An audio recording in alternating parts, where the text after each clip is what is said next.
Hello guys! Amazing day po sa bawat isa.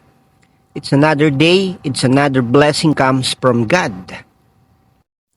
Kumusta po ang bawat isa? Naway nasa mabuting kalagayan at may ngiti sa bawat muka. Sa araw na ito ay panibagong araw, panibagong pakikipagsapalaran, panibagong trabaho, pero mabuti ang Diyos at tapat sa buhay ng bawat isa. Panibagong araw na naman tayo mga kabayan. Pero ganun talaga, laban lang sa pagtatrabaho natin.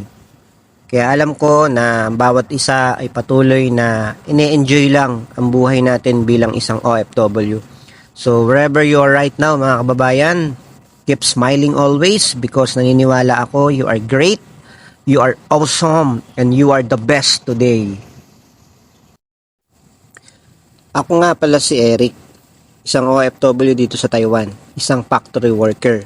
May pangarap katulad mo.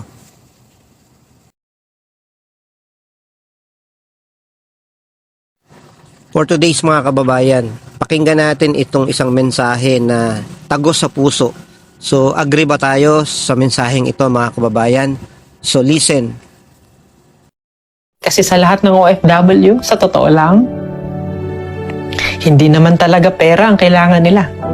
Ang kailangan lang naman nila is maramdaman nila na yung mga taong sinusuportahan nila mula sa asawa, mula sa pamilya, mula sa anak nila is na-appreciate yung bagay na ginagawa nila.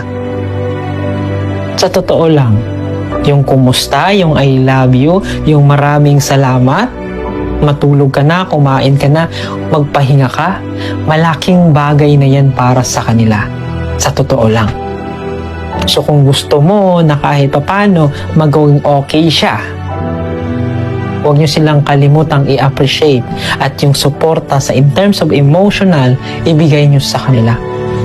Kasi karapatan din nilang mag-demand ng emotional na support sa taong pinapadalhan nila. Like, follow,